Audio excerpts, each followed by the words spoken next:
It's that time of the year when everyone is traveling and visiting each other for the holidays. And even though we're on a little break ourselves, we're sharing some past episodes that we hope will help ease some of that stress of hosting your beloved friends and family. For me, knowing what to do all day with my guests when we're not eating can be a lot.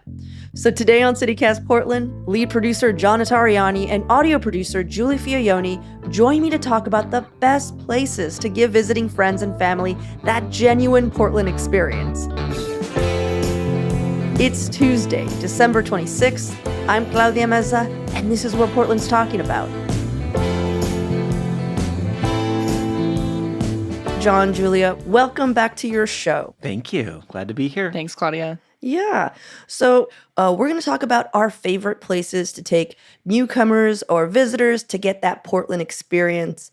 It's my favorite thing to do, especially as of late, because then you get to be like, surprise, it's not awful. It's actually a pretty great city. Yeah, it's funny. You said to show people that it's not awful. And I feel like the people who think that Portland is awful are not the people who visit me.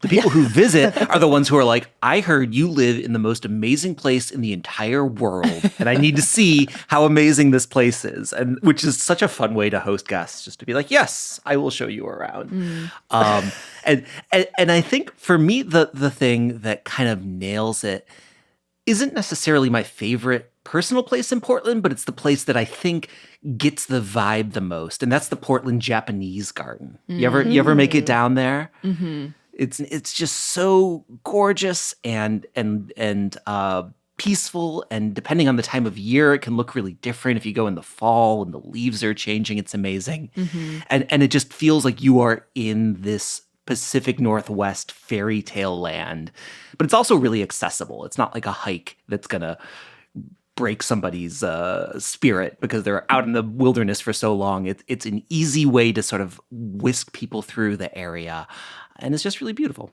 And everybody always likes it and is impressed. Mm-hmm. What about you, Giulia?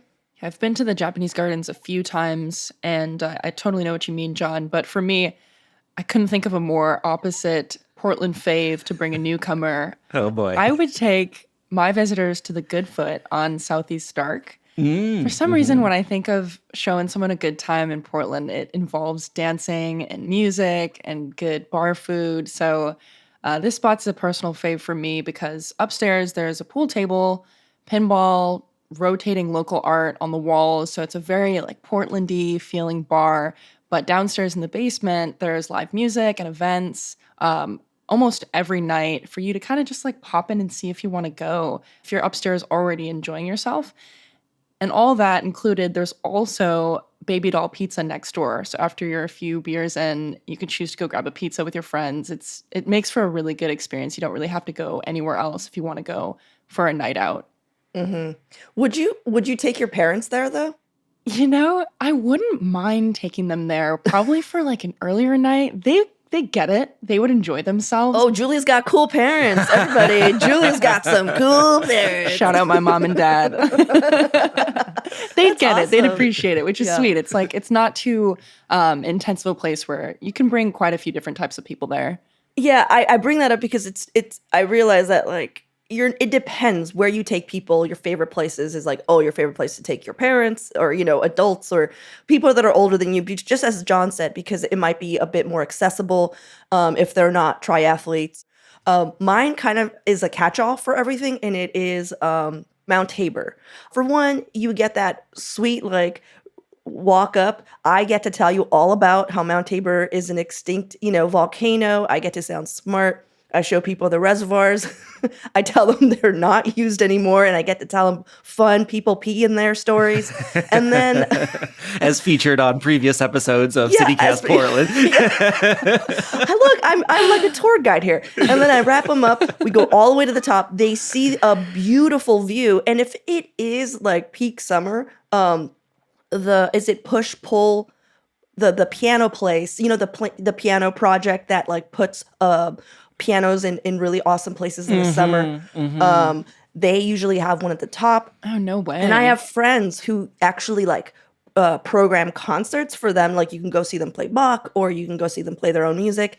And so then you're getting serenaded. It's usually around sunset.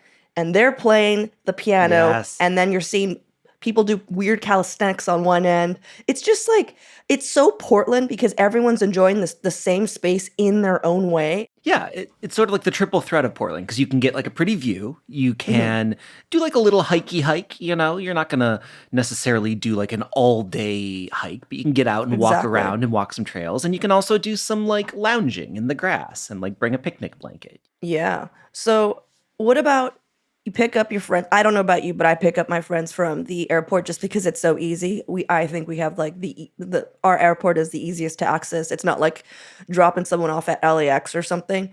But when I pick up my friends from the airport, I always ask like, "Are you guys hungry? Are you thirsty? Like, what do you guys need?" Sometimes they're just like, "Just take me back," or sometimes they're just like, "Yeah, I could eat." Do you guys have a first place after leaving airport spot? Yes, and this is the one I'm going to jump in and I want to go first because this Go is the for it. answer that I am most excited about.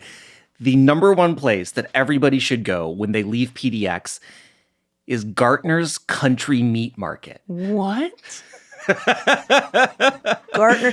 Gartner's Country Meat Market. It's I've this, heard of Gartner's. this Yes. spot on Lombard, and it's like a very, very old school butcher shop that has, you know, just like cases and cases of everything you could get. But you can go in there and you can just like get a sausage. A cooked one. A cooked sausage, yeah. Okay. It's like my sister did this for me once when she picked me up from the airport. We got out of the airport, and within like 6 minutes, we were at Gartner's Country Meat Market, and we got like a sausage in a bun, and I ate it on my way home. And it is the best. You just got off a plane. You want something that's sort of like meaty and fatty. It's right there. It's like a weird old school place, so it's kind of fun to go in and you're like, whoa, I'm somewhere different now. And then you get this delicious snack to eat on the way home. I love that place. They have these cheesy hot dogs that Yes. were kind of like legendary at all barbecues. Like someone's like, "Oh, did you get the cheesy hot dogs?" Well, okay, and sometimes they got jalapenos in them. Yeah, that place is amazing. I also feel like you might have a special feeling or a special love of that because your sister did it for you. Yeah, I it mean was that's so sweet. sweet. It was really nice. Thanks, Molly. So what about you, Julia? So if it was an evening flight, so I'm assuming they got in late, my first spot would be to take them to my father's place. I think it's just like a really funky, cozy, Portlandy opening to the trip. They're open late. They have great diner food. The environment's not too rowdy in any way. It just feels like a good way to give them a first introduction. It's on Southeast Grand. But if it was a morning flight and I really wanted to wow them, I would take them to Tav Coffee on Southeast Hawthorne. It's a double-decker bus, traditional Egyptian and Turkish style coffee shop. It's by far my favorite place to get coffee in the city. The coffee's incredible. The environment's very very calming. So it'd be a nice like post-flight place to just kind of unwind. And there's so much to do in that area, even if you wanted to go for a walk right after. Yeah. Well, those are great places. What about just in general? I feel like we're already like moving here. Food and drink. Like, what are your favorite restaurants? Like, what are the you have to eat here? Or you didn't eat in Portland places that you take your guests. John, why don't you go first? This is like so tricky because there's sort of like high Portland and low Portland and like in the middle Portland. I think I'm going to sort of go towards the center, which is like not the fanciest place, but somewhere that is really just like feels like a nice Portland spot is Navarre. Do you know this? Oh, yeah. French Navarre's place the on best. 28th. It's a French restaurant and like has a really great wine list. It's attached to Angel Face, which is one of my favorite cocktail bars in the city. I think they might have fused into just being the same business over the course of the pandemic. But it's like an a la carte place, right? So you just order a bunch of different small plates, and it's this food that is like so simply done, but is just like perfectly delicious. I remember there was this dish that I got that was just some radishes, and it was just cooked radishes with salt and butter, which sounds like it would be the most boring thing in the world, but it was so good. And it's just they have outdoor seating, so you can sort of sit on 28th, but it's just like a really nice meal, and you can sort of eat a ton of food, or you can just like have a snack, have like some olives and bread and butter and a glass of wine. Yeah. Yeah. It's also just really great people watching. I feel like in my head, when you take someone to eat, unless the food is amazing, you don't take them to like, this is their industrial area where you might get murdered. You take someone to like, look at this awesome part of the city. And I feel like that's a really cool part, 28th and whatchamacallit, Burnside. What about you, Julia? Where would you take someone to eat? Yeah, talking about those different districts to show off, my two picks are on North Mississippi Avenue and in Southeast Division. So to start with Southeast Division, my go-to spot for food would be Ruthie's Food Cart. So it's this little wood-fired food-based food cart tucked away in this alleyway on this little patio. And the owner bases his food menu items off of what's available seasonally, but also his own grandma's cooking.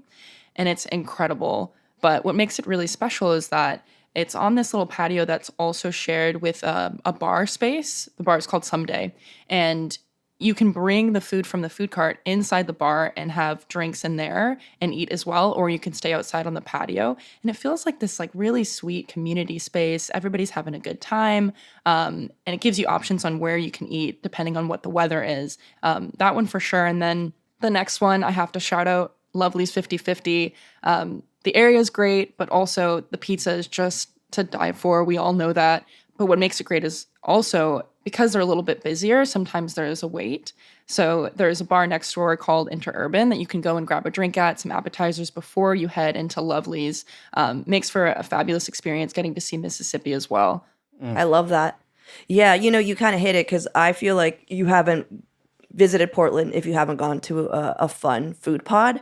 And so I tend to take my guests to a food pod that I want to go to as well. And so right now, if anyone came to visit me, like right now, I take them to, I'm really into Arbor Look. So that is a newish food pod on Greeley. And you wouldn't, just from like walking through, you wouldn't know that it exists. But there's a place called like Bottles and Cans, which is like a beer and wine and like cider bottle shop.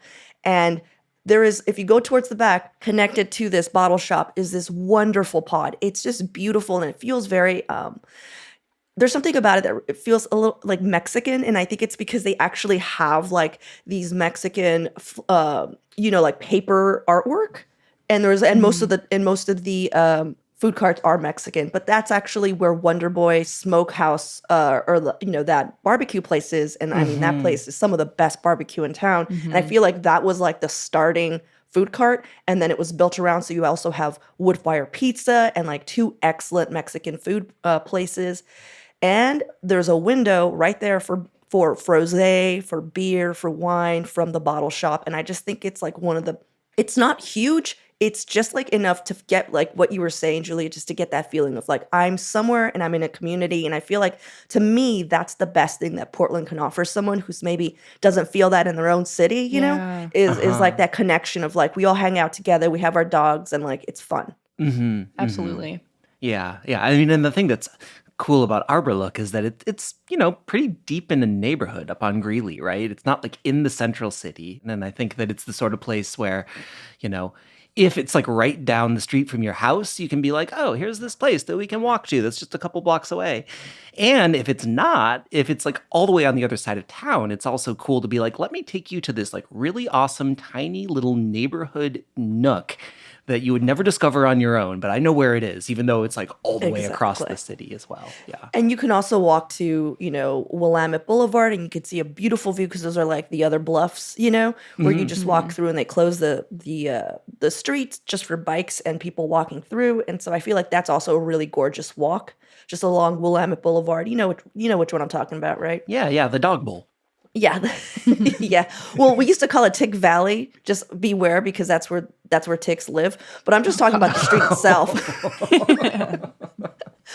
Our dog no longer is allowed to go there because every time she would come out, we find a tick on her. And we're just like, no, thank you. That's the full Portland experience. If you get somebody in from out of town, you got to introduce them to the local wildlife. That's part of it. But yeah, no, the dog bowl for sure. But I just mean like walking on Willamette Boulevard is so nice because you see these really beautiful houses. You see, you get to see a piece of the river. It's just really nice. All right, let's take a quick break here. And when we come back, let's talk about where to take your visitors in between the bigger ticket items.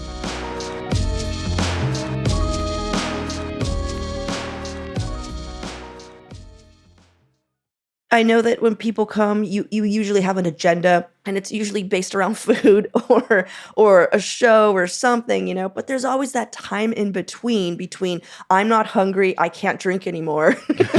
Like, what is For at least a couple hours, yeah. yeah, exactly. What's a good time killer activity? I'm gonna go first just because it's not new. It's something that actually Eden Dawn introduced this to me during our dating episode, and we'll definitely link to that episode because it's awesome. But I tried it out. I had some dear family, friends come from Chicago, and I took them to Crystal Springs Rhododendron Garden. It has the same kind of like where am I feeling that I would say the Japanese garden does. And it's one of the most beautiful spaces I've been in. It's only $5 to go in. And especially in, spring or summer, it's where you want to go. Dogs are allowed on leashes. You can pack a picnic. So it's just a real nice spot. Oh, yeah. I love that spot. So, so beautiful. Yeah, mine's pretty similar in terms of the type of activity I would do to kill some time with visitors.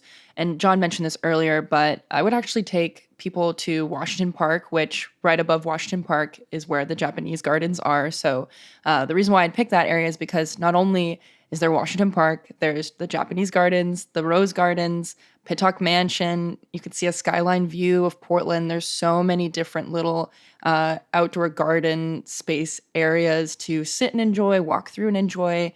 And if that doesn't really kill all the time that you need, you can walk right down the hill and hang out at the shops and restaurants on 23rd and 21st off of Burnside. What about you, John? So I feel like I already gave my where I would take a parent or, an aunt or an uncle when they're in town. So I'm going to sort of pivot into where you take your sort of rowdy friend, the person who's sleeping on your couch for a couple days. We would go to the bins. Oh, no way. You take them to the bins. Where are they going to take all the stuff, though? If they're visiting you. You can get... So the bins, somebody actually did this to me when I was visiting Portland before I lived here years and years ago. We rode bikes and went to the bins, which, if you don't know, it's the Goodwill outlets. The Goodwill Industries, they collect millions and millions of pounds of stuff every year. And before it ends up in a Goodwill store, there's kind of these warehouses where you can just go through and dig through the bins of all of the crap that comes in. And it's mostly junk, but you can find really amazing stuff if you've got the time to just sort of go through it. And you can just dig and dig and dig, and you'll be like, I found this amazing shirt, and it's insanely cheap. I found this, I don't know, this boomerang. Who knows what you're going to find in the bins? But you can spend an hour there. You can spend 2 hours there. You can spend all day there just digging for treasures. I have this friend who has a birthday tradition that he makes himself a mimosa in a water bottle and goes to the bins on his birthday. Oh my gosh. That is incredible. An amazing tradition. And for somebody who's trying to live on the cheap, you could just spend all day browsing at the worst organized thrift store of all time and maybe walk away with a few treasures.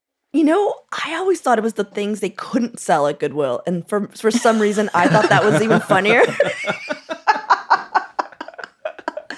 I haven't heard the bins since I was in my 20s. So you just seriously, I felt like I was whoa, I just got pulled back into time. The bins are something special. Julia, have you been there yet? No, not yet. I've heard of them though. Oh, Julia, you gotta go. This is an experience. I know. You must sounds go. Like it. I gotta get my to-go mimosa and head over. Yeah. You could tell the professionals because they're wearing gloves. Yeah. And goggles to dive through. It's not a bad idea to, you don't know what you're sticking your hands into. Yeah, I don't go to the bins anymore, but now I'm feeling nostalgic for them. Mm-hmm. So what about a day trip outside the city? Let's say they're coming to visit you in Portland. You're like, cool, but have you heard of this other place that's not Portland? Do you guys have... Because I do. I have one or two things I always, I ask my guests, do you want to do this or do you want to do that? What about you guys? Where would you take a pal outside the city for a day trip? My favorite day trip, a little bit further, but I love going to the coast. And my specific spot is Netarts Bay. you know, and that whole area right there.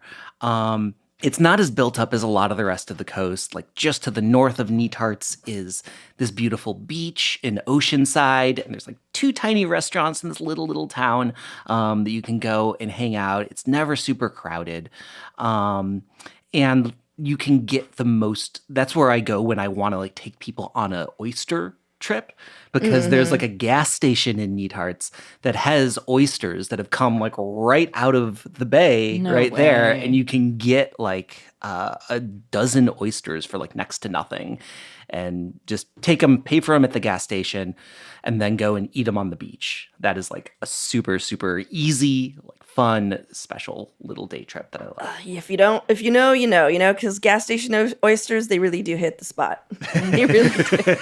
If you find the right gas station. Yeah. I think there's a lot of situations you do not want to eat a gas station oyster. But It's definitely not a rule of thumb. Yeah. What about you, Julia? Mine is also a coast trip. I adore Cannon Beach. I know it's like very touristy and everyone knows about it, even if you're not someone who lives in Portland. But my favorite thing about going to Cannon Beach is the drive. It's this perfect little drive through the city, up through like the Northwest Hills, through the suburbs, then into farmland, then you're in the forest, and then out of nowhere, you're just on the coast. And every single time I've done that drive, I've fallen in love with it more and more. And I found out recently, this last time that I went, that there are actually herds of elk that come out in the evening time when the sun is setting on the coast itself. And you'll be walking down and you'll see like what must have been 40 different families of elk just grazing. And they're completely unbothered by people coming out and crowding them to take pictures and whatever. And they're just these beautiful, majestic beings. But my tip, if you're choosing to go to Cannon Beach, there's a certain route where in this little rural farm town, there is a Dairy Queen. And I swear it looks like it hasn't been touched since the 1920s. It's like a complete time warp. Feels like you're time traveling. It's so worth it to stop there and just get like a basket of fries and chicken on your way in. And it makes it feel like more of a road trip, even though it's only like a 70-mile drive. But that whole experience to me is just very special. And I always want to share that with people. Oh, yeah. Well, my day trip, you know, what's so funny, you guys, is I was also going to say the coast. So I think that should alert everyone who's just like, oh, where should I take, you know, my mother or my friends who want to see more of Oregon. The coast is perfect. But what I tend to do is I go to Cannon or a little further south, but I drive all the way up to Astoria and I show them Astoria. And like, that is just, people love it because most people are just like, the Goonies, you know, and I get to show them like, that's Kindergarten Cop and like whatever. But also Astoria is just a lovely town and you just stop there, you have a beer. I've actually been thanked, like taking people to Astoria like at the end of a coast trip and then being like, thank you for bringing us here. And that's never happened. Like no one's ever just looked at me and sincerely looked into my eyes and thanked me for bringing them anywhere. So like I was like, oh, but also another thing I like to do is we have a wonderful wine country and it's not that far away. So I love taking people wine tasting like for, you know, a day. Taking them out to Newburgh or going to Gaston or wherever and just enjoying some of our wine, and people seem to really like that as well. We live in a great place. We live in a great place. I love it. Well, guys, thank you so much. I mean, those listening out there, like, where are your spots? Where do you take people when they come visit? I'd love to hear them. Please shout them out. Email them at portland@citycast.fm, tweet them at us, whatever. I'd love to hear them just because it's just like, this is good crowdsourcing, you know? Sometimes you're just like, I taken so many people to these places. Where else can I take them? So I love hearing more hot tips. But thank you. Thank you, John. And thank you, Julia, for being part of this. And talk to you guys later. All right. Thanks, Claudia. Yeah, thanks for having me. That's all for today here on CityCast Portland. If you enjoyed this show, share it with a friend or leave us a review. It really does help us out. We'll be back tomorrow morning with more from around the city. Until then, see you at Slim's.